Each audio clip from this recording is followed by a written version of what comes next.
buenos días a todo ese público virtual que hoy nos acompaña en esta mesa redonda que tenemos para hablar de mujer y liderazgo. Esta mesa redonda se enmarca dentro de las actividades que el Servicio de Mujer e Igualdad ha programado en torno al 8M, Día Internacional de la Mujer. ¿Y por qué hacemos una mesa de mujer y liderazgo? Bueno, ya nos lo está marcando la ONU, ¿no? El lema de la ONU para este 8M es Mujeres líderes por un futuro igualitario en el mundo de la COVID-19. Y os voy a leer una frase que dijo el secretario general de la ONU esta misma semana. La COVID es una crisis con rostro de mujer, subrayó el secretario, y dijo más. Las mujeres son el 70% del sector sanitario a escala mundial y ocupan la mayoría de trabajos en sectores económicos que han sido los más golpeados por la pandemia. En comparación con los hombres, las mujeres tienen un 24% más de probabilidades de perder su empleo y pueden esperar que sus ingresos se reduzcan un 50% más. Por eso, tal y como dice la ONU y tal y como vemos día a día, es importante impulsar el liderazgo y la promoción femenina. Y para eso tenemos esta mañana aquí, es un honor y un lujo contar con todas estas mujeres líderes en sus campos.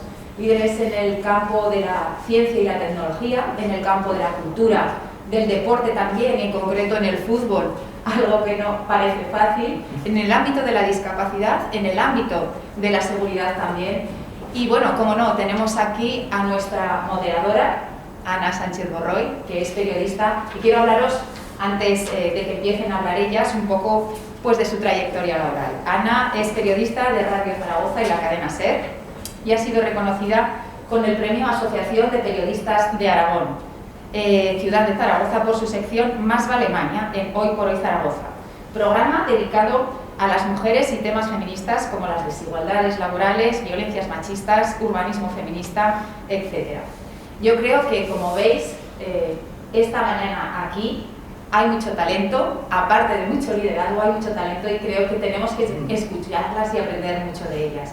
Os dejo con Ana y espero que os guste esta mesa redonda. Muchísimas gracias.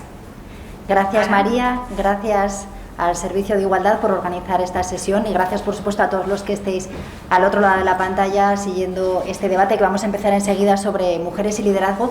Yo, antes de empezar, quiero hacer una confesión, y es que desde que me invitaron a moderar hoy este debate, esta mesa redonda, le he dado muchas vueltas a cómo enfocar el tema del liderazgo, y por intentar empezar a ordenar ideas, lo primero que hice fue ese error frecuente que cometemos muy a menudo de meterme en Google, ¿no? Y entonces me ocurrió algo muy llamativo. Si entráis en Google y ponéis liderazgo mujeres, os daréis cuenta que prácticamente todas las entradas que aparecen en las primeras posiciones se refieren a un único ámbito, que es el liderazgo en el mundo empresarial. Por supuesto que las mujeres reivindicamos ocupar los puestos que nos merecemos en nuestras profesiones y hay que combatir la brecha laboral, que incluye muchísimas otras brechas, la brecha laboral, el techo de cristal, el acoso sexual, el acoso laboral y todas las demás discriminaciones. Es algo en lo que todavía hay mucho por hacer y ahí va a ser muy interesante la intervención enseguida de Celia García Anzano, que es una mujer que lleva ya bastantes años liderando proyectos empresariales, pero os confieso que creo que nos quedaríamos cortos si solo hablamos de liderazgo empresarial. Y cometeríamos un error del que ya alerta desde hace un tiempo la investigadora de la Universidad Jaime I, María Medina Vicent, que dice que podríamos dejarnos llevar por eso que me pasó a mí en Google, ¿no? Que es dejarte llevar por una corriente neoliberal que iguala igualdad con éxito profesional, cuando la igualdad no es solo eso, es mucho más. Si nos fijamos solo en el empeño de las mujeres más sobresalientes por reivindicar lo que merecen en sus carreras profesionales, nos estaremos fijando en realidad en un grupo muy reducido de mujeres. Ese techo de cristal es algo que tenemos que combatir y es muy preocupante, pero la mayoría de las mujeres donde estamos es pegadas al suelo pegajoso que no nos deja escalar ni un solo escalón en la carrera profesional. Por eso creo que es muy interesante que se abra el abanico del liderazgo a muchos más ámbitos en esta mesa redonda y en eso es muy interesante que tengamos aquí a dos mujeres que consigan ser líderes en unos ámbitos que además están muy masculinizados, como comentaba ya la concejala, que es Marta Frías, en el ámbito del deporte, o también Aurora Rodríguez en las fuerzas y cuerpos de seguridad del Estado. Por eso me parece que un primer reto que deberíamos tener claro todas las mujeres, ya que vamos a hablar hoy aquí de retos, es que tenemos que aspirar a todos los tipos de liderazgo de nuestra sociedad. Y otro segundo reto que creo que tenemos por delante es pensar qué queremos hacer con ese liderazgo. Porque en política, que es donde se han instalado las cuotas y parece que llevamos ya unos años que entran más mujeres, se ha hablado mucho de la masculinización de las mujeres políticas. Todas sabemos el ejemplo de Margaret Thatcher o de Angela Merkel. Más allá de los bolsos, los trajes de chaqueta y los tacones más o menos planos, es cierto que ha habido un grupo de mujeres que han utilizado como estrategia, seguramente porque eran las primeras y tampoco había otros referentes, esa masculinización. Pienso que en todos los ámbitos las mujeres feministas no peleamos solo por sustituir a hombres por mujeres y seguir haciendo lo mismo, sino que peleamos por intentar conseguir un mundo que sea mucho más inclusivo, mucho más participativo, mucho más colaborativo, que no deje a nadie atrás, y también, ¿por qué no?, un mundo más sensible, más culto. Por eso Marta Valencia y Cristina Yáñez también estoy segura que van a hacer aportaciones interesantes. Y antes ya de entrar en escuchar sus experiencias, no querría terminar esta pequeña introducción sin dejar de plantear un tercer reto que creo que como sociedad, hombres y mujeres también tenemos, que es plantearnos qué es el liderazgo, para empezar. Porque estoy muy de acuerdo con algo que dice una psicóloga especialista en comunicación y género, que se llama Miriam Ocio Sáenz de Buruaga, que ella comenta que muchas veces, habitualmente, cuando hablamos en nuestro imaginario colectivo, confundimos liderazgo con jefatura. Y todos sabemos por nuestra experiencia que ser jefe o ser jefa no te convierte automáticamente en un líder o una lideresa, como si fuera una varita mágica. Por supuesto que no. Ser líder, dice Miriam Ocio Sáenz de Buruaga, supone ser una persona capaz de provocar el cambio a tu alrededor, de provocar el cambio en las personas que te rodean y en las situaciones. En eso, todas las mujeres y todos los hombres tenemos capacidad de ser líderes. Sabemos bien que todos podemos influir en el patio del colegio al recoger a los chavales, en el ascensor cuando hablas con un vecino o en cualquier otro ámbito. Pero también es verdad que eso no nos puede llevar a conformarnos y que cuando las mujeres y los hombres consiguen visibilidad, su capacidad de influencia es mucho mayor. Así que vamos a empezar a escuchar a mujeres que han conseguido llegar a puestos de poder, de visibilidad, cada una en su ámbito, y empezamos por Celia García Anzano, que con lo joven que es, tiene un currículum impresionante. Ha sido líder del Departamento de Marketing y Comunicación de la central de reservas.com, también fue líder, directora del Parque Tecnológico Hualca y ahora mismo desde 2019 es directora del Centro de Empresas e Innovación de Aragón, del CEI Aragón. Así que yo a todas en una primera intervención os quiero pedir cómo os sentís como líderes, si os reconocéis como lideresas, cómo ha sido llegar ahí y cómo es la experiencia.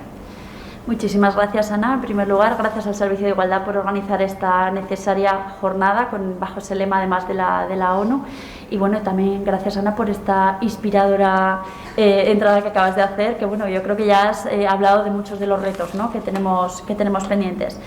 Me preguntabas por mi experiencia, ¿no? Efectivamente, bueno, llevo 5 años al frente de equipos, primero en centraldereservas.com, una empresa tecnológica.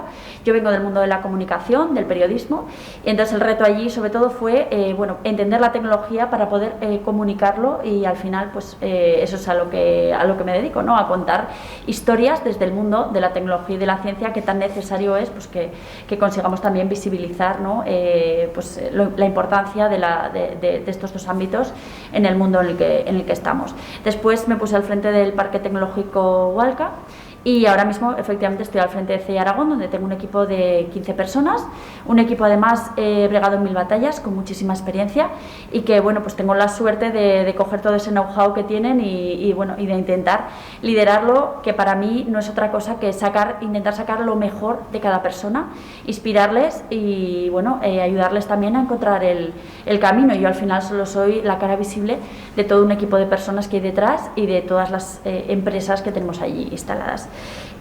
Principales dificultades.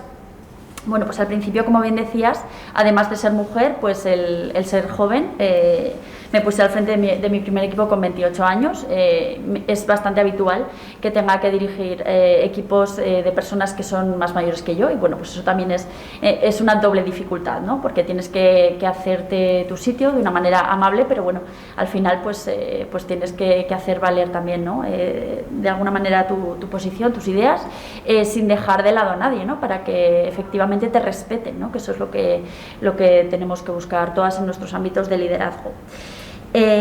Bueno, y también que efectivamente siempre he estado ligada de alguna manera a la tecnología, porque siempre me ha gustado, siempre he trabajado en el ámbito tecnológico desde el inicio de mi carrera, pero bueno, al final pues no vengo de una carrera técnica, ¿no? Entonces era una tercera dificultad añadida. Y bueno, pues también esas fue para mí, digamos, las tres dificultades que me pude encontrar sobre todo al inicio en temas de liderazgo. Otra de las grandes dificultades que solemos encontrar las mujeres es el tema de la maternidad, ¿no? Es así. Yo en este sentido tengo 2 niños pequeños, entonces bueno, pues en mi carrera he tenido mucha suerte en los 2 momentos vitales tan importantes como es pues el momento de la maternidad, de empezar de dar a luz, del final del embarazo, etcétera. He tenido primero un jefe hombre y luego una jefa mujer, y ambos han entendido perfectamente que pues ese espacio, ese momento, ese tiempo que necesitaba, y ambos me dijeron en todo momento que esperara, o sea, que esperara encontrar mi sitio cuando volviera, ¿no? Que iban a esperar porque merecía la pena esperar, y que bueno, que al final pues bueno, eso también es muy importante, y yo creo que nos da, y sé que no siempre es así, sé que también es un momento de inflexión en la carrera de muchas mujeres, y yo en ese sentido pues puedo decir que he tenido suerte, ¿no? También en esa parte. Por poner alguna anécdota, ¿no? Cuando mi hijo mayor era muy chiquitín, era bebé, yo me acababa de reincorporar al trabajo, entonces estaba en el sector privado. Me tocó una época de muchísimos viajes por trabajo, a Madrid viajaba muchísimo, al extranjero, y siempre me preguntaban, ¿y con quién has dejado a tu hijo, ¿no? Y yo siempre decía, bueno, pues con su padre, ¿no? Pues que al final, si mi marido hubiera sido el que hubiera viajado, seguramente nadie le hubiera preguntado, todo el mundo hubiera dado por hecho que estaría con su madre, ¿no? Y ya está. Entonces, bueno, yo creo que aquí hay también, es otro campo que me imagino que saldrá a lo largo de la conversación, hay mucho por hacer, pues porque, bueno, al final la maternidad sigue siendo un punto de inflexión y la paternidad no. Y bueno, yo creo que aquí cada vez tenemos hombres más corresponsables, y allí también pues los jefes de equipos, los líderes también tienen que entender esto para que podamos realmente alcanzar esa igualdad, ¿no? Que es lo que todos queremos.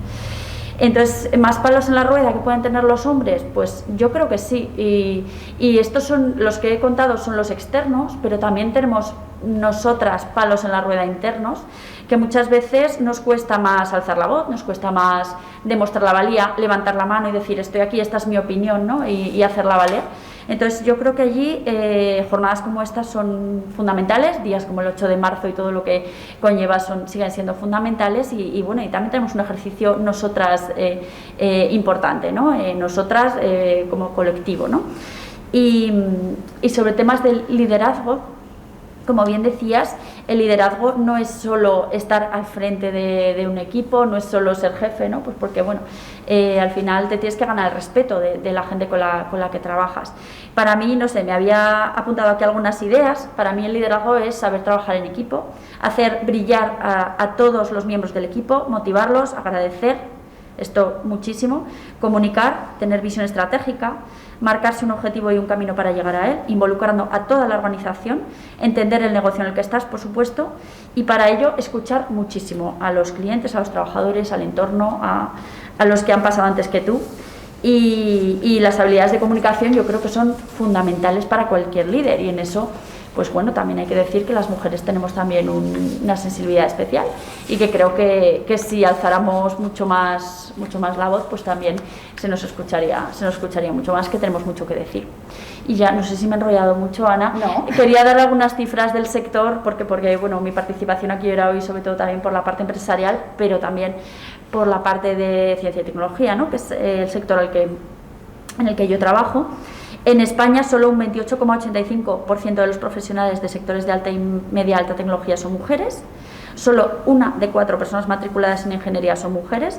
En Aragón se mejoran un poquito las cifras, llegaríamos en estudios de ciencia y tecnología en un 46,9%, lo que coloca a la comunidad como la segunda región con un mayor porcentaje de mujeres en estos campos. Pero no es un problema ni de Aragón ni de España, es un problema global el tema de las mujeres en la tecnología.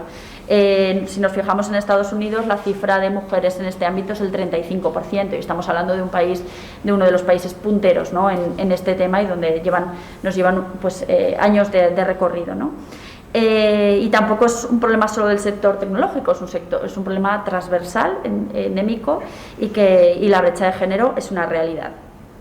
En este punto quería incidir en la visibilidad, sobre todo, ¿no? Porque, vale, tenemos un 30% de las mujeres en este sector, pero es que además la visibilidad que tienen pues es también muchísimo mejor. Normalmente se nos convoca menos como ponentes, se nos cita menos en medios de comunicación, se destacan menos los logros, y por tanto pues se perpetúa un poco, ¿no?, este rol pues de que los hombres pues tienen más predominancia en este sector que las mujeres. Y luego, pues lo has comentado también Ana al inicio, pues conforme las mujeres van desarrollando sus carreras, nos vamos encontrando con esos techos de cristal que son reales, y en el sector tecnológico mucho más. Solo el 14% de las mujeres CEO que dirigen empresas del sector tecnológico en España son mujeres, o sea, solo el 14% son mujeres de todos los CEOs de empresas tecnológicas, y la media en otros sectores es del 25%, con lo cual además en este sector tecnológico es especialmente, el techo de cristal es especialmente notorio. Por lo tanto, yo creo que aquí hay dos grandes retos, y luego imagino que esto saldrá en el debate. Por un lado es la presencia, es decir, que esas niñas jóvenes se incorporen a estas carreras. El segundo reto es, una vez se han incorporado, la visibilidad de las mismas. Y leía el otro día que el Foro Económico de Davos comentaba que ya no solo es un tema de visibilidad y un problema del sector, sino que es un tema de productividad también, porque estamos desperdiciando talento, las economías son menos productivas de lo que podrían ser, y corregir esta desigualdad, dice el Foro de Davos, podría incrementar la productividad hasta en un 16%, con lo cual, bueno, pues también si miramos en término económico, pues sería interesante también. Y en la visibilización, y con esto ya termino, creo que es un trabajo de todos, hombres, mujeres, y aquí en el ámbito de la tecnología es aún mayor, porque muchas de las profesiones que van a existir en el futuro, que van a trabajar nuestros niños y niñas de hoy, nuestros jóvenes de hoy, no existen todavía, con lo cual es aún más complejo, ¿no?, porque ni siquiera saben probablemente a qué se van a dedicar, porque es un sector que además está cambiando a una velocidad tremenda, ¿no? Y bueno, aquí yo creo que la clave es ser referentes, como bien decías Ana, en nuestro día a día. Yo he tenido grandes referentes desde el inicio de mi carrera, ¿no?, como compañeras, no solo como que me han inspirado muchísimo, que me han ayudado con mucha generosidad, y también como jefas, ¿no? Y he tenido varias jefas, y la verdad es que en ese sentido he tenido esa inspiración cercana, que no tiene por qué ser, ¿no?, grandes figuras, que también hay que reconocerlas, sino que yo creo que en eso todas podemos contribuir de alguna manera. Yo al menos en mi ámbito también lo intento, ¿no?, ayudo en lo que puedo con generosidad pues a las mujeres más jóvenes que vienen detrás de mí. Y nada más, no sé si... Bueno, salen muchos temas para ir hablando, los iremos abordando hasta donde lleguemos. Brecha laboral en el mundo empresarial, sobre todo en el tecnológico, y seguramente una de las brechas laborales más pronunciadas es el mundo del deporte, y en concreto del fútbol en nuestro país. Aquí está con nosotros Marta Frías, que es un ejemplo de excepción dentro del arbitraje, porque es árbitra de fútbol internacional, también de primera división femenina, y además ahora mismo es coordinadora del arbitraje femenino en Aragón. ¿Cómo es ser árbitra hoy en día? Bueno, en primer lugar, daros las gracias por dejarme o permitir estar aquí entre tantas lideresas. Creo que es una jornada muy importante, ¿no?, para nosotras y para toda la gente que lo está viendo, ¿no? Ponemos nuestro granito de arena, cada uno en nuestro sector y nuestro área, y bueno, pues todo lo que podamos aportar creo que es poco, ¿no? El arbitraje es un mundo todavía muy masculinizado, aunque bueno, intentan pues siempre mejorar y siempre avanzar, ¿no? Yo cuando comencé hace 21 años, que soy árbitro, ¿no?, internacional hace 11 años, y éramos 4 árbitras en España. Ahora hemos conseguido, ¿no? Y me incluyo en el hemos porque yo no tuve referentes, a diferencia de ella, yo tenía referentes hombres, no tenía referentes mujeres. Entonces creo que eso ahora mismo, bueno, pues somos unas 600 en España. Creo que en 3 años nosotros en Aragón trabajo de la mano de hombres, todo hombres, no trabajo de ninguna mano de mujer en Aragón. Me gustaría, evidentemente, pero los que están, la verdad es que me apoyan como mujer. Entonces creo que eso es un punto importante dentro de la sociedad, ¿no? De que nosotros tengamos ese apoyo, pero que ellos también crean en nosotras y en nuestro trabajo. Entonces es difícil porque el problema viene de base, ¿no? O sea, hace 3 años, como digo, sí que se ha convertido en una autopista, ¿no? Porque todo lo que son los patrocinadores, en este caso pues Renfe, Iberdrola, que era algo que cuando yo comencé, bueno, no pensabas nunca que ibas a tener patrocinadores, que iban a apostar por valor y mujer, que es el lema que firmamos el convenio hace un par de años, y trabajamos para que se vayan creando pues todavía más empresas, ¿no? que se apunten al deporte femenino y que creen en nosotros, porque siempre dicen, ¿no? Desde Brasil en las Olimpiadas dijeron que las mujeres habían ganado más medallas que los hombres, pero realmente esas mujeres, ¿por quién están entrenadas? Por hombres. O sea, si tú ves un poco lo que es pues en atletismo, en baloncesto, todo lo que son técnicos son hombres. Entonces yo creo que ahí también hay que trabajar. O sea, somos nosotras las que tenemos que decir, hemos llegado, hemos dar un golpe en la mesa y decir, yo también sé hacer esto, yo también estoy formada, yo también quiero formar a otras lideresas, ¿no? Porque si no tienes referentes, pienso que es un punto muy importante, sobre todo en el deporte. O sea, el deporte, para que os hagáis una idea, dentro de FIFA, o sea, de la Federación Internacional de Fútbol Mundial, solo hay un 9% en la escala ejecutiva de lo que son directivos. Entonces, un 9% con toda la gente que hay en FIFA es ridículo. Entonces, ahora han creado un programa de liderazgo femenino en FIFA y en UEFA, y bueno, yo creo que a partir de ahí pues ya estamos creciendo más, o sea, estamos llegando a puestos más importantes, pero creo que hay que dar también golpes en la mesa y decir, yo he llegado hasta aquí, yo estoy aquí y quiero trabajar. Cuando yo empecé, es lo que os digo, éramos 3 o 4 en España y era muy complicado, pero mucho, ¿no? Porque sobre todo, pues bueno, yo y mis compañeras pues hemos recibido los típicos insultos machistas de ir al campo de todos los fines de semana, pues muchos te ibas llorando a casa porque no querías volver, ¿no? Bueno, no sé, yo siempre digo, ¿no? Y aquí nuestro director general de deportes en Aragón también es árbitro y siempre me dice que soy muy revolucionaria, ¿no? Pero yo creo que es una de las cosas que hay que hacer, ¿no? Hay que revolucionar. Si no revolucionas algo, siempre desde la manera positiva, evidentemente, creo que no te escuchan. O sea, yo creo que si tú vas a una reunión y tienes todo lleno de hombres y solo estás tú, si tú no alzas más la voz que ellos, no te van a escuchar. Entonces, el arbitraje es un área muy complicada. Ahora mismo estamos en lo que es la primera división, 24 árbitras y 42 asistentes. Eso era algo impensable. O sea, para mí es un sueño y yo estoy muy orgullosa dentro del granito de arena que he puesto, ¿no? Que lo mío es mínimo. Y bueno, yo creo que ser líder en la parte que me toca, creo que es algo súper importante el comportamiento que tienes, ¿no? Nosotros en el campo trabajamos, supongo que todas veis fútbol, ¿no? Supongo, somos una árbitra y 2 asistentes, entonces la árbitra tiene que ser siempre líder. Para ser líder, lo importante es tener a alguien que tengas, o sea, es muy importante ser referente, tener un referente, y que ese referente sea un ejemplo, tenga un comportamiento versátil, sepa escuchar, sepa adaptarse, ¿no? O sea, tienes que saber adaptarte a cada... Yo llevo asistentes de diferentes nacionalidades, de diferentes, de Coruña, de Extremadura, Andalucía, de diferentes edades. Entonces, lo complicado es adaptarte.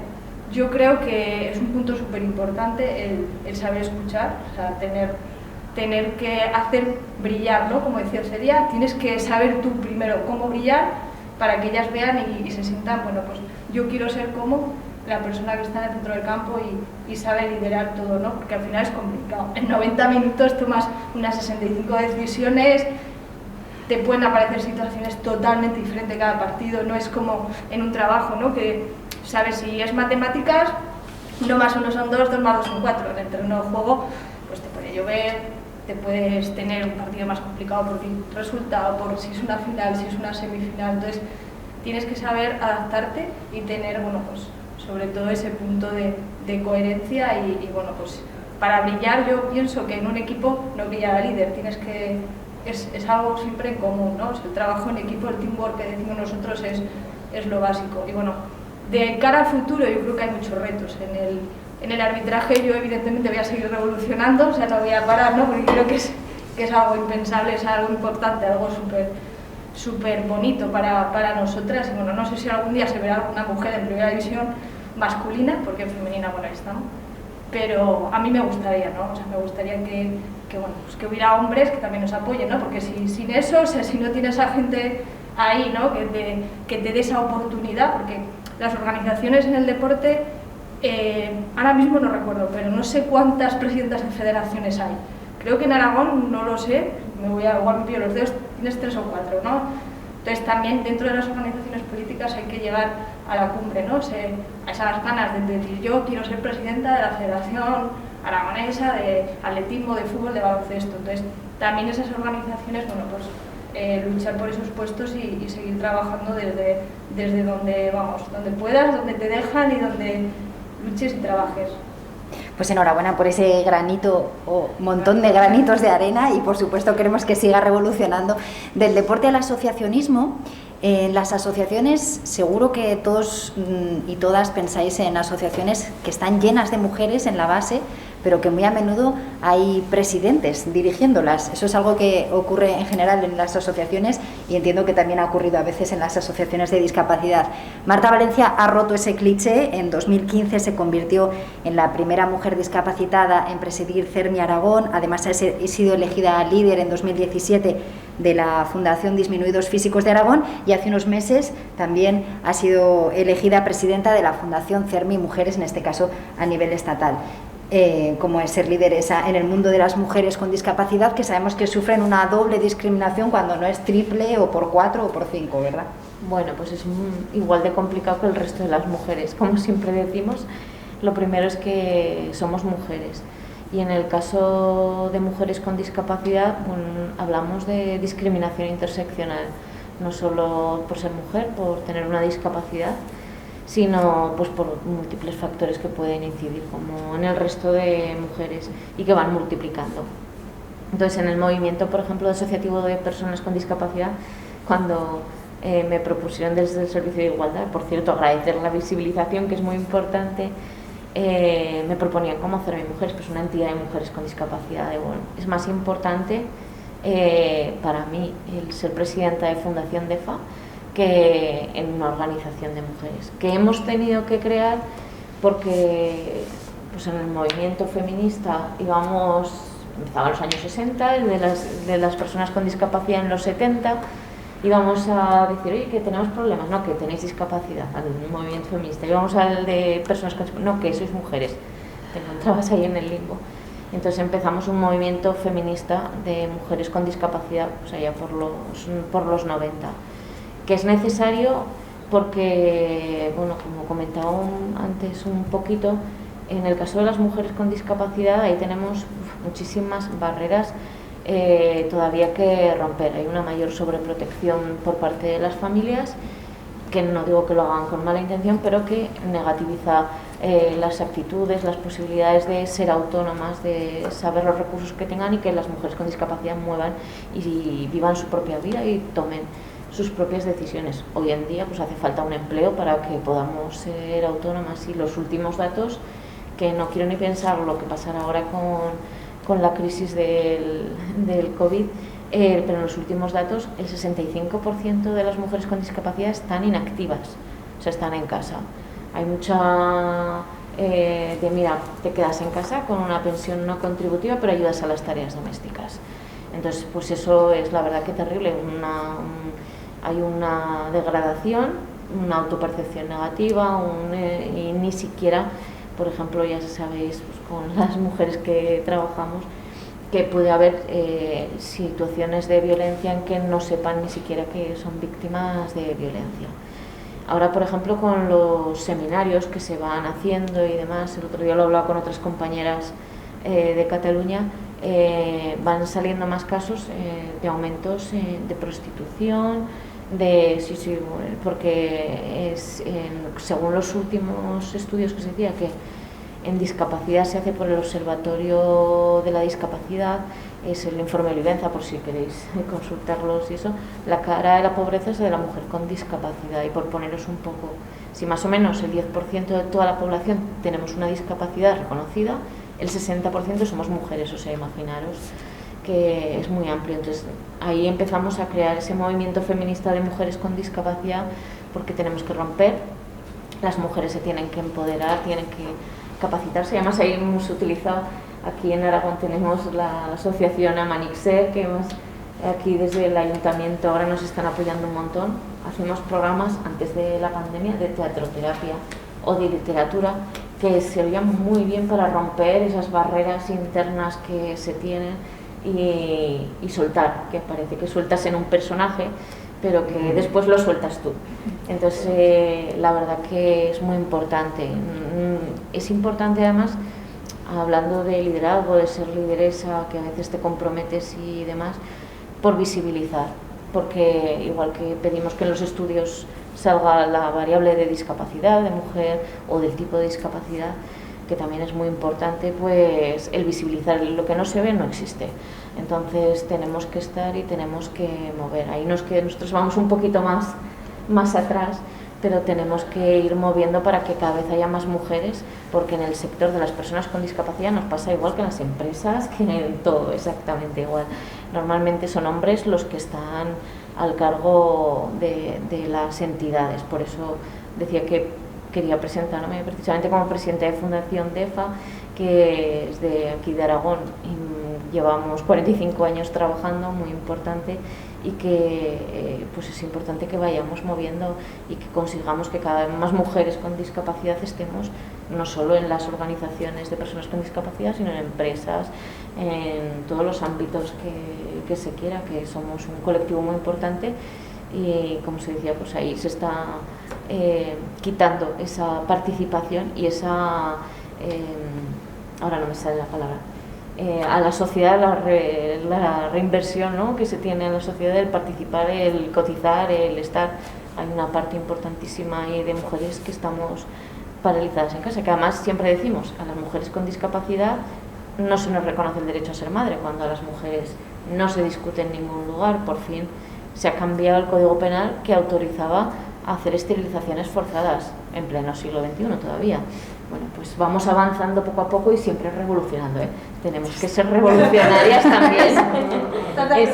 Totalmente, tenemos que ser revolucionarias, porque creo que es la única manera de ir rompiendo moldes, rompiendo techos y rompiendo lo que haga falta. Pero bueno, hay que hacerlo y siempre en positivo, eso también, ¿eh?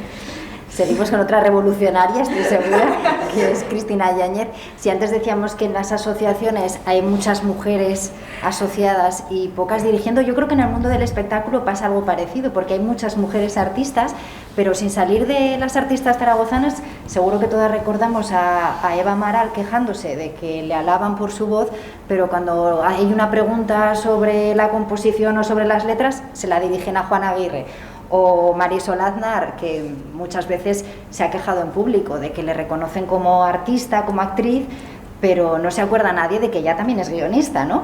Pues con Cristina Yáñez nos ha pasado eso durante un tiempo, espero que cada vez menos, porque ya lleva muchos años en los que, además de ser actriz, lleva muchos años como directora de teatro. Es directora de la Sala del Teatro de la Estación y también miembro del equipo de la compañía Tranvía Teatro, y estoy segura de que también es revolucionaria.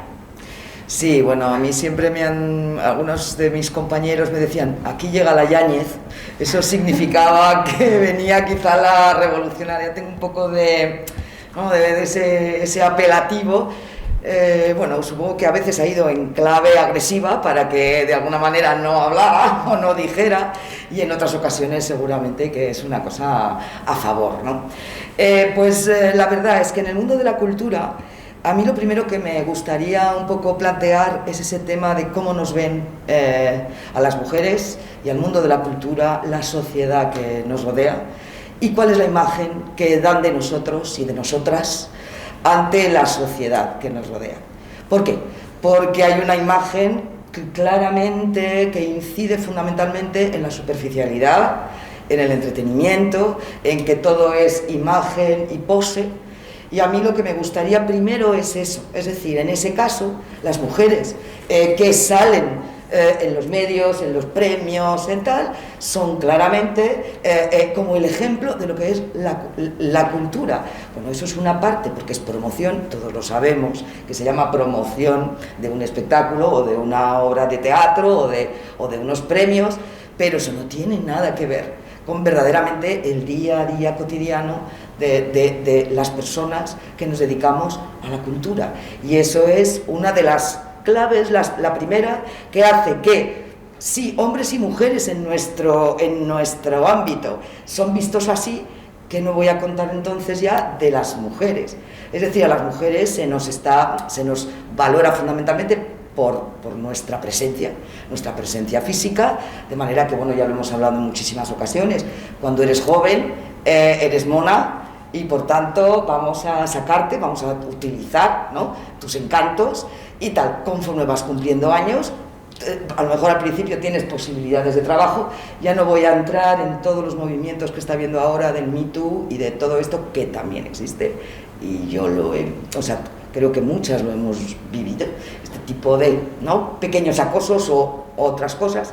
Entonces, en cuanto vas cumpliendo años o vas utilizando, de repente estas mujeres artistas van desapareciendo porque ya no venden este ámbito, como diría yo, hacia afuera, ¿no?, hacia la comunicación, hacia el mariposeo, ¿no?, que digo yo. Entonces, a mí lo que me gustaría es hablar de la cultura como gentes que estudiamos, que contamos la sociedad, que estamos contando la sociedad a los nuestros. La cultura es algo que narra lo que somos, lo que fuimos, de lo que venimos, hacia dónde queremos caminar, recoge el sentir de la propia sociedad, y los artistas lo que intentamos es plasmarlo de diversas maneras, en la pintura, en la escritura, en el teatro, en el cine, y hay una enorme profundidad en todo esto. Por lo tanto, ahí eso es muy importante, ¿no?, es decir, para plantearlo. En este ámbito, una de las cuestiones que las mujeres tenemos clarísimo, problemáticamente, es que es un mundo, por un lado, endogámico. Es decir, la endogamia es un mundo que combina lo público, es decir, estamentos públicos, centros públicos, museos, teatros, etcétera, con una enorme actividad privada de compañías, de gente autónomos, de gente que tal. Y entonces esa combinación también hace que haya diferencias entre un ámbito y en el otro. Y por otro lado, la endogamia hace que de manera histórica las mujeres hayan sido menos visibilizadas que los hombres. Por algún motivo, la endogamia va haciendo que unos hombres se animan a otros, se sacan a la luz, salen, pero las mujeres van quedando atrás. Un poco ahora, ¿qué es lo que está ocurriendo? A partir de la Ley de Igualdad del año 2007, donde se dice que debe haber paridad en el mundo de la cultura, hay ya veníamos de antes, ¿verdad? Pero fundamentalmente gracias a que hay una ley que lo dice. Ha habido un movimiento enorme de asociaciones que estamos estudiando cuál es el lugar donde están las mujeres en la cultura. Y entre ellas la Asociación Clásicas y Modernas, que llevamos desde entonces haciendo estudios muy pormenorizados de verdad de cuál es la presencia femenina en materia fundamentalmente de liderazgo. Por ejemplo, las mujeres sí que somos actrices, sí que la gente hay muchas artistas, pero ¿dónde estamos las mujeres realmente en el mundo de la cultura?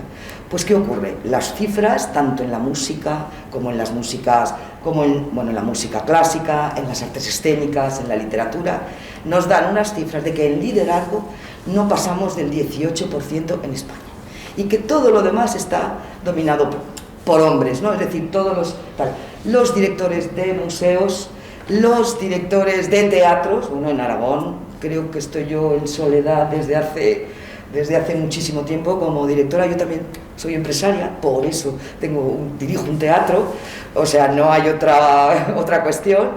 En todos los ámbitos no hay una bajada, no existe el liderazgo. ¿Qué ocurre? Eso ocurre en la dirección de escena, por ejemplo, cuando nosotros no somos capaces de que las mujeres cuenten la sociedad en la que vivimos, estamos perdiendo como sociedad una mirada fundamental, que es la mirada de las mujeres. Si no se visibiliza la literatura escrita por mujeres, fijaos que no digo femenina, sino la literatura escrita por mujeres, el teatro dirigido por mujeres, las escritoras, las dramaturgas, las pintoras, si no lo podemos ver, si no lo podemos disfrutar como sociedad, estamos perdiéndonos una mirada fundamental de nuestro mundo y de lo que somos. Con lo cual, si estamos en torno al 18 en liderazgo, ¿qué está ocurriendo? ¿Dónde están las mujeres? Pues las mujeres ocupamos mayoritariamente la base más baja de la pirámide, en el mundo de la cultura, utilizadas para vender, todo esto ya lo he hablado antes, pero en la parte más baja de la pirámide, en la mayor precarización económica, las actrices, una cosa es que tú te pongas un vestido que te ha dejado yo me gustaría que entendierais, ¿no?, que te ha dejado un diseñador, y otra cosa es la realidad de lo que se vive en la base más baja de la pirámide. Entonces, desde hace años, al aparecer todos estos datos, yo os diría, entrad en clásicasymodernas.org y ahí hay un estudio pormenorizado de la música clásica, del arte, de muchos ámbitos, y seguimos en ello, todavía esto es un largo camino. ¿Qué ocurre? Que no ocupamos los puestos, no hay, mira, hay momentos, incluso nos dicen, al principio nos decían, es que no hay mujeres, en la cultura no hay, es que no hay directoras, y claro, defendíamos, claro que las hay que buscarlas.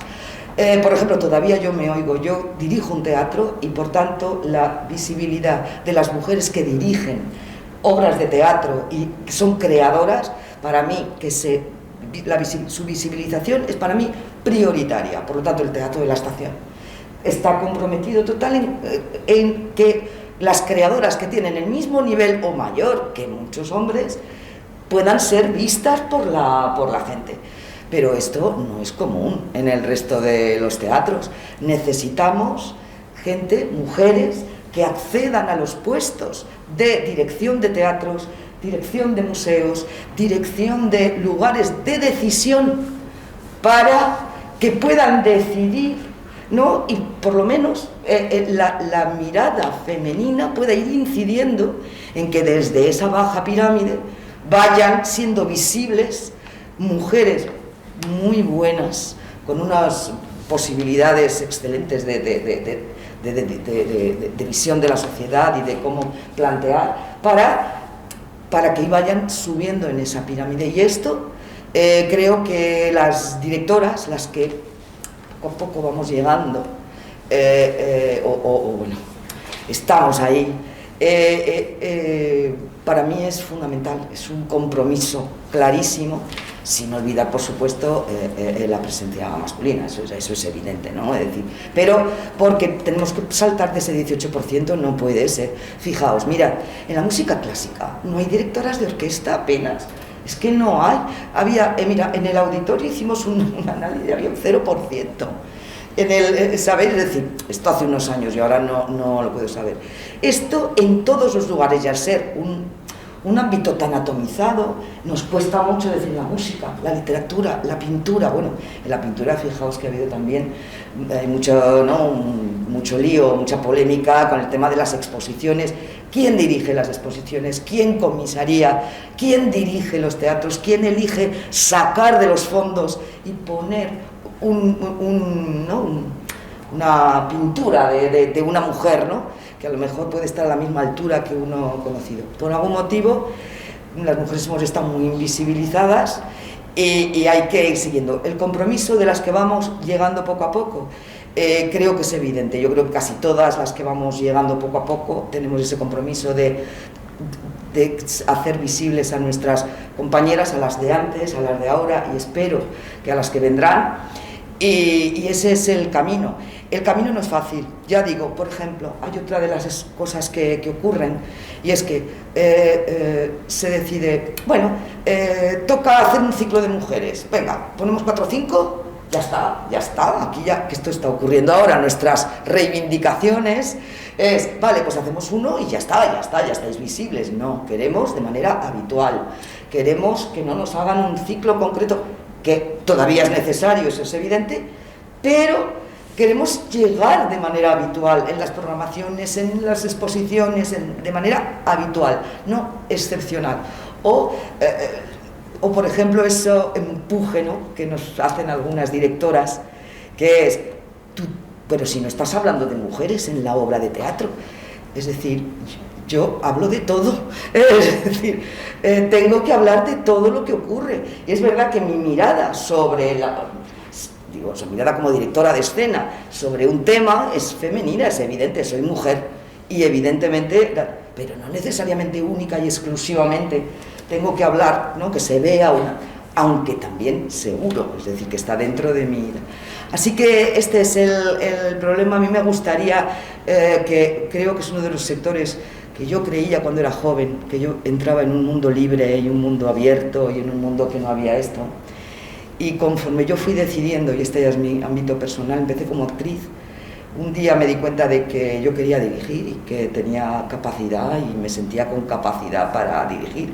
Por un lado, dirigir obras de teatro, con lo cual te vas formando y tal, y por otro, dirigir un proyecto como el Teatro de la Estación, que es una empresa. Es una empresa y un teatro, empresa cultural, uy, qué lío, ¿no? Es muy complicado. Conforme yo fui haciendo estas actividades, empezó otro camino, que es un cierto rechazo. Es decir, como actriz eres muy mona, todo muy bien, todo lo haces muy bien, ¿vale? Pero ojo, cuando empiezas a tomar decisiones, cuando dices aquí o allí, tal, ojo con eso, porque empieza pues incluso en los bancos vas a pedir un préstamo y te dicen, ¿y para qué te metes en esto? Por ejemplo, a mis compañeros socios no se lo decían, ¿me entendéis? O, por ejemplo, eres la directora de un espectáculo y de repente hablan de todo el mundo. Esto hace poco lo vi en no a mí, pero de una compañera. Hablan de todo el mundo, la directora. ¿Cuál es su nombre? Cuidado, porque los medios de comunicación es muy importante que nos nombren. Y luego, ya como último, necesitamos a la sociedad. A ver, la gente de la cultura vivimos verdaderamente del público, es decir, de la gente. Nosotros reflejamos la sociedad en nuestra historia, pero necesitamos de la gente que compre un libro, que venga a ver una obra de teatro, que tal. Entonces, ¿qué ocurre cuando los códigos que nos están implantando son meramente masculinos y empezamos las mujeres a poner otros códigos? Necesitamos esa complicidad de la sociedad, de que vean obras de mujeres, que incluso yo animo a veces contar las mujeres que hay en este proyecto. Mirad quién lo ha dirigido, mirad quién está, miradlo por intentar que sea cada vez más visible y ser posible que haya más mujeres que puedan vivir de esto, porque en nuestro caso no es solo eso, es que hay mucha gente que no puede comer de es una cuestión de precariedad. Lo que la cultura, salvo los que conocemos que ganan mucho, mayoritariamente la femenina está en un mundo más precario. Y me gustaría que esto fuera así. Esto es un poco la idea. No sé si me he extendido mucho. Tenemos mucho que hablar hoy y un liderazgo más, además un liderazgo también en un mundo muy masculinizado, es el de Aurora Rodríguez López en el Cuerpo Nacional de Policía. Ingresó en el 87, cuando había muchas menos mujeres policías que hoy en día. En la Jefatura Superior de Aragón fue nombrada jefa del Grupo de Delincuencia Económica y actualmente es inspectora jefa y punto de contacto del área de Derechos Humanos e Igualdad de la Policía Nacional. No sé si se siente líder y cómo es ser líder en la policía en un mundo tan masculinizado todavía. Bueno, afortunadamente la institución ha dado muchísimos pasos para que las mujeres vayamos ascendiendo y ocupando puestos. Creo que falta mucho también por recorrer. La visibilidad es fundamental, pero sí que es verdad que la Policía Nacional está trabajando muchísimo para que se visibilice mucho el trabajo de la mujer.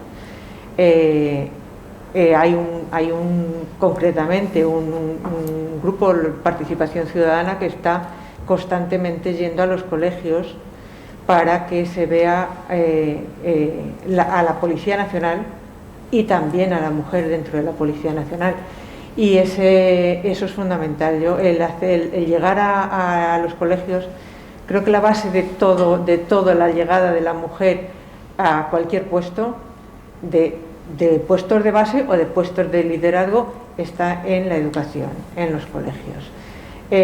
Si se rompe esa trayectoria que había de dar orientación a los niños hacia unos puestos y a las niñas hacia otras, incluso lo que había hace años de que los niños jugaban al fútbol pero las niñas no, que ahora ya las niñas y los niños juegan juntos,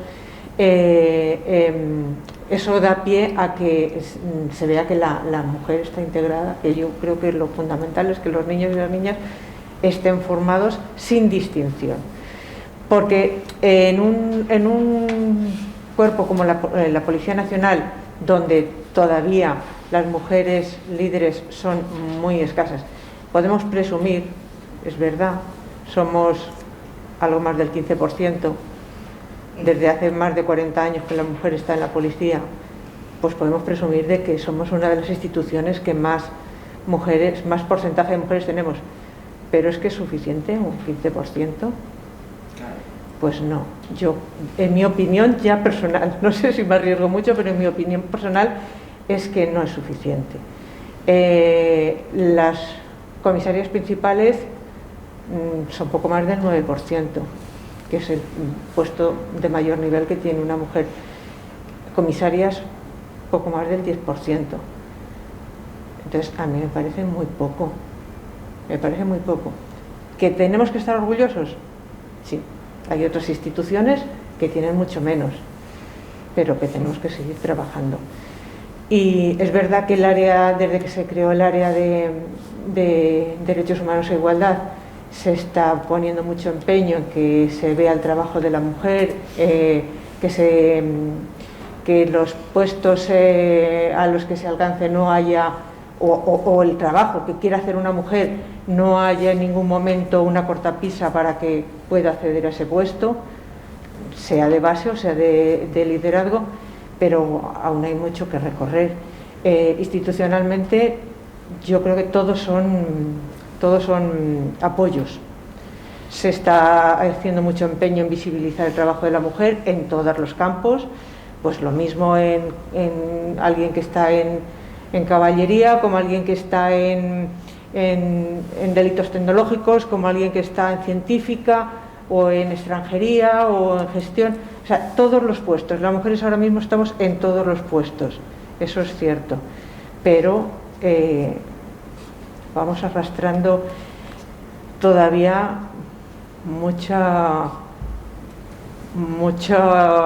hay que romper piedras todavía del camino. Y afortunadamente la mayor parte de los compañeros están a favor o no ponen ningún impedimento, porque yo no soy partidaria de que se llegue a un puesto por el hecho de ser mujer. Creo que eso es negativo. O sea, se tiene que llegar a un puesto por el hecho de ser la persona más adecuada para ese puesto. Y yo, por ejemplo, siempre que he tenido personas a mi cargo, mi trabajo, mi esfuerzo personal era no de resaltar yo por dirigirse ese puesto, ese grupo, sino que resaltar el trabajo de las personas que estaban conmigo, sacar de esas personas lo mejor, porque no sé quién lo ha dicho, me parece que ha sido Marta, árbitra, que el éxito no es del líder, el éxito es del grupo.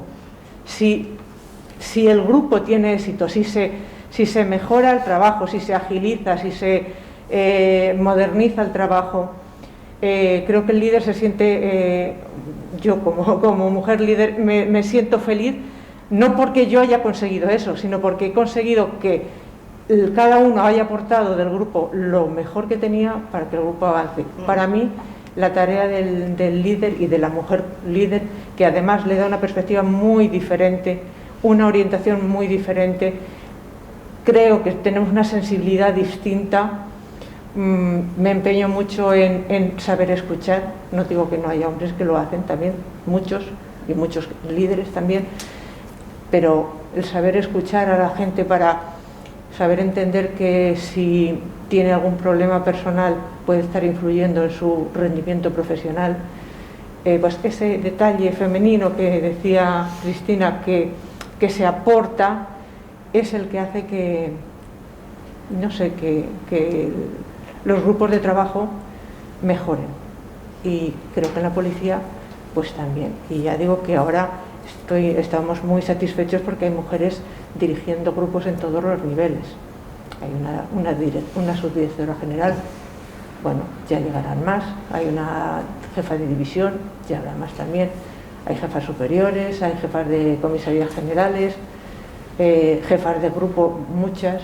También es cierto, algo que comentabas, que la maternidad es un punto como de estancamiento para la promoción. Entonces el salto que hay en el momento de la maternidad, el tiempo que tiene que dedicar a su organización familiar y a compaginar su trabajo con la organización familiar es muy difícil. Es muy difícil incluso con la corresponsabilidad. Mis hijos ya son bastante mayores, pero sin la participación del padre hubiera sido imposible. Imposible, porque no participación corresponsabilidad. No, es que yo ayudo, no, ¿cómo que ayudas? ¿Es que la casa es mía o qué? Tú no me ayudas, tú tienes que hacer tu parte y yo la mía. Repartimos tareas. Entonces, sí, yo... A mí alguna vez me llamaron de la secretaría, oiga, ¿se acuerda de que tiene aquí un niño que tiene que venir a recoger? Entonces, porque te enfrascas en el trabajo, en la tarea, y al final pues también te olvidas de la familia. Entonces, está claro que hemos avanzado mucho en todos los ámbitos, pero queda muchísimo por hacer. De todas formas, yo escuchando a estas mujeres me planteo por qué todavía no hay líderes, porque veníamos de muy atrás y algunas cosas han salido, lo de la conciliación, incluso el síndrome de la impostora, eso de no sentirse una misma capaz de asumir un reto, la educación que acaba de comentar Aurora, pero claro, estamos diciendo cuáles son las características que debería tener un líder y varias de vosotras habéis hablado de escuchar, de ser versátil, de capacidad de trabajar en equipo, incluso podríamos añadir inteligencia emocional, si en teoría en todo eso somos mejor las mujeres, ¿no? O pues muchas mujeres. ¿Por qué cuesta tanto? ¿Por qué el cambio es tan lento? Ojalá lo supiéramos, ¿no? Veo caras de ojalá lo supiéramos. Yo creo que eso es muy complicado. Ahí nos falta el convencernos nosotras mismas de que podemos estar ahí y que tenemos que estar ahí. Yo, como os decía, somos el 60% de todas las personas con discapacidad, pues no estamos. Y si no decimos lo que nosotras necesitamos, lo que nosotras reivindicamos, no lo van a decir por nosotros, y si lo dicen, normalmente no. Y además lo que hablabais todas, normalmente las mujeres se trabaja más en equipo, somos más activamente de escuchar y de proponer cosas diferentes, entonces ahí pues todavía nos falta mucho. Yo por lo menos en lo que son las mujeres con discapacidad, que hay mujeres preparadas y que van trabajando y eso, pero después ya el compromiso de decir, venga, voy a estar en una junta directiva en la que no voy a cobrar nada, voy a estar trabajando, colaborando en promover acciones y demás, cuesta mucho de manera voluntaria, sí, pero que no creo que sea solo por ser nuestro mundo, sino porque estamos ahora mismo en una sociedad muy individualista, que vamos mucho a lo nuestro y no pensamos que bueno, se han conseguido muchísimos derechos, se han conseguido, pero que se pueden ir en cualquier momento. Normalmente en las crisis así se está reflejando, pues pérdida de empleo, pérdida de acceso y demás. Entonces ahí yo creo que nos falta considerarnos que sí que somos... En cualquier caso creo que los cambios son muy difíciles. Sí. Ha habido una frase que ha dicho Cristina fundamental, ¿y para qué te metes en esto? Sí. Pero sí, si la mirada lo de más la sociedad. cómodo es seguir como estás, pues tú sigues, mira, lo que ya conoces, bien, lo que ya sabes, lo más cómodo es seguir trabajando en lo que dominas. La zona de confort. Exactamente. Sí. Cambiar a algo que te va a complicar la vida, pues la gente que tienes alrededor Y si eso supone ya que hagas un trastorno, un trastoque a que haya algunos hombres alrededor, ya, pues, ¿para qué te metes? Pero tú estabas tan tranquila ahí con tu, lo que sea, ¿para qué te metes en esto? Pues eso es, yo creo que es uno de los... Y tanto que sí, pero hay que también desde las organizaciones, y yo creo que cada vez más se está haciendo, al menos es lo que yo percibo en mi entorno, que hay que promover el desarrollo profesional de las mujeres, de los hombres por supuesto, pero de las mujeres especialmente. Y simplemente a las mujeres a veces decirles, venga, que tú puedes, ¿no? Que tú puedes llegar allí, ¿por qué no? Preséntate a este puesto, ¿no? Y yo creo que cada vez dentro de las propias empresas también... Pues bueno, se están llevando a cabo temas de planes de igualdad, de desarrollo profesional de mujeres. Yo creo que incluso si hay programas de mentoring dentro, por ejemplo, dentro de las empresas tecnológicas, esto es muy habitual, hay programas de mentoring de la gran empresa, me refiero, de que mujeres que ya tienen un puesto ejecutivo mentorizan a mujeres que están empezando, a jóvenes que están empezando. Entonces, yo creo que además esto, cada vez más, pero para esto, insisto, en profesiones tan masculinizadas como las que hemos visto aquí, también tiene que haber una base amplia, y para esto es importantísimo la educación pero desde la base, desde el inicio, en el colegio, en casa. Y bueno, aquí hay un gran trabajo todavía por hacer. Los roles de género desde muy pequeñitos, que desde ya con 3-4 años empiezan a aparecer. Y bueno, yo por ejemplo en casa tengo un niño y una niña, así que en ello estamos, ¿no? Porque es que esos roles de género están desde muy pequeños. Y cuando en casa intentes que eso no sea así, llegan del colegio ya con según qué roles de género, el tema de los juguetes, de chicos, de chicas, ¿no? Todo este tema es muy importante también luego para las profesiones posteriores que vamos a tener, ¿no? Y eso hay que cambiarlo desde De todas maneras, cuando yo decidí ser policía tenía 13 años. De esto hace... Una revolucionaria. Quiero decir que cuando... que las niñas... también tienen ambiciones. Totalmente. Lo único es que hay que apoyarlas. Sí. Entonces, bueno, pues también luego por eso decía antes que afortunadamente en la Policía Nacional estamos cada vez más apoyadas las mujeres, porque los que están en puestos directivos, hombres o mujeres, van fijándose más en el valor que puede aportar una mujer que va a dirigir un grupo, y eso es la esencia, fijarse en el valor que va a aportar, en lo que va a poder hacer avanzar la policía, y si es mujer pues va a poder además a visibilizar que hay mujeres que dirigen grupos y lo hacen, si no también a lo mejor hasta mejor que algunos otros hombres, que antiguamente algunos hombres llegaban a un puesto porque estaban ahí y les tocaba. Claro. Sí, claro, a mí me gustaría reivindicar el derecho a la mediocridad, ¿no? Porque lo de que las mujeres excelentes consigan ocupar puestos que a veces estaban ocupados por hombres mediocres, eso en realidad no tiene mérito, que menos, ¿no? Que eso.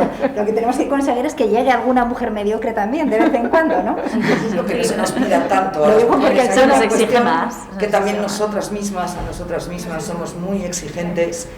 Y yo lo que creo que una de las cuestiones es que hay que seguir insistiendo y no desfallecer. Es decir, no desfallecer en el camino, digo, por lo menos las gentes que estamos ahí, no desfallecer porque tienes tus propios conflictos y tus propias... Nunca desfallecer y promover que haya otras que aparezcan ahí contigo, dejar también ese paso para que se continúe. Yo creo que eso hará que aparezcan más. Y eso es muy importante. Esa generosidad que apuntaba antes también Celia. Marta. Sí, yo lo que iba a decir sobre todo lo de la educación desde los colegios, en los roles, en que los niños en una educación psicoafectiva que pueden expresar sentimientos y todo eso también es importantísimo para generar, porque todo esto lo tenemos que hacer entre todos, no puede ser solo de mujeres. Y decía Aurora, las cuotas, bueno, ojalá no existiesen, pero es que si no llegan a existir no se hubiesen roto muchos techos en los que no se participaría de ninguna manera. se tiene que ir avanzando en el que ya solo se nos cuente por el valor, pero es lo que dices tú, había gente, hombres que solo estaban por ahí por su eso y no por, sí, y no por su hay que tener cualidad. mucho cuidado porque sí, a lo mejor esta propia crisis o este momento, sobre todo en ciertos ámbitos, va a hacer que bueno, esto de las cuotas ya se nos ha olvidado, entonces bueno, y volvemos a lo de antes, que es esa endogamia, porque yo le veo más endogámico que otra cosa, porque hay mujeres que valen tanto como los hombres o están y de repente no aparecen, ¿no? Entonces yo creo que las cuotas son necesarias o han sido necesarias para empezar a visibilizar, pero cuidado con echar para atrás, digo, por la situación también que nos estamos encontrando, ¿no? Que siguen siendo necesarias y que hay que seguir viendo cuántas están llegando a los sitios, porque somos muchas y no se ve suficienmente. Yo, por ejemplo, en el mundo nuestro asociativo, bueno, que no lo he dicho, yo en DEFA siempre he tenido el apoyo simplemente por ser Marta, no por ser mujer específicamente. Ahí el equipo ha sido siempre y sigue siendo estupendo. Pero en el movimiento asociativo en general sigue habiendo muchos hombres en todas las juntas de organización. Ya he dicho, por una parte falta de que haya mujeres que quieran comprometerse, pero bueno, habrá que poner obligaciones para que se esté ahí y que se vean también que no es todo tan fácil y que se consiguen las cosas así como así, que hay que mantenerlas y seguir avanzando, que bueno, quedan muchas lo importante cosas. Creo que es saber que no es una lucha entre mujeres y hombres. No, es un trabajar juntos y avanzar juntos. Entonces que el jefe, el líder es un hombre en esta ocasión, aunque vamos a distinguir entre jefes y líderes, pero yo quiero entender que igual que te preparas para ser jefe, también te estás preparando a la vez para ser líder. Si es un hombre, estupendo, y tenga en cuenta el trabajo y el valor de las mujeres que tiene alrededor, como el de los hombres. Y si en otra ocasión es una mujer, pues tampoco lleguemos a esa que ha habido en algunas ocasiones, de esas, creo que lo has comentado tú, lo de que como ha llegado arriba, ahora tiene comportamientos masculinos. No, o sea, la esencia de mujer tiene que mantenerla durante su liderazgo, porque eso yo creo que es lo que enriquece el liderazgo. Y tenga a su cargo hombres o mujeres, también tiene que saber sacar de los hombres, igual que de las mujeres, lo mejor. Entonces, no sé, yo es que soy muy partidaria de aprovechar todo lo bueno que puede aportar cualquiera del grupo. Sí. Está claro, seguramente esa masculinización ha sido una estrategia de defensa, ¿no? En algunos casos, porque no somos capaces, no nos han enseñado a mostrar los sentimientos, quizá. Bueno, me dirigí a Cristina porque yo creo que en el teatro sí que hay un trabajo de reconocer los sentimientos y es algo que en la sociedad en general y en el liderazgo masculino. Sí, bueno, esa dureza, parece, ¿no?, que se tiene que comportar esa dureza, ¿no?, aparente dureza que se tiene que comportar el líder, que quizá nosotras somos de otras maneras por nuestra educación o por nuestra esencia. Y yo creo que hay que valorar justamente lo contrario, es decir, imponer por imponer no vale para nada y tenemos que saberlo, pero vamos, yo creo que en ningún ámbito de la vida solo se consigue pelearte, ¿no?, contra el de lo que hay que es colaborar y compartir y cooperar para que se hagan las cosas. Yo creo que esa es la labor de un líder y eso es evidente, es estar abierto a todo ese tipo de movimientos. Y ahí es verdad, es cierto que los sentimientos han estado mal interpretados, es decir, ¿por qué no te vas a llevar un disgusto? ¿O por qué no vas a tener, no? Es decir, las emociones más bien, ¿no?, que son más inmediatas, el sentimiento queda ahí detrás, ¿no?, pero la emoción es más inmediata, que la hemos puesto en mal lugar, ¿no?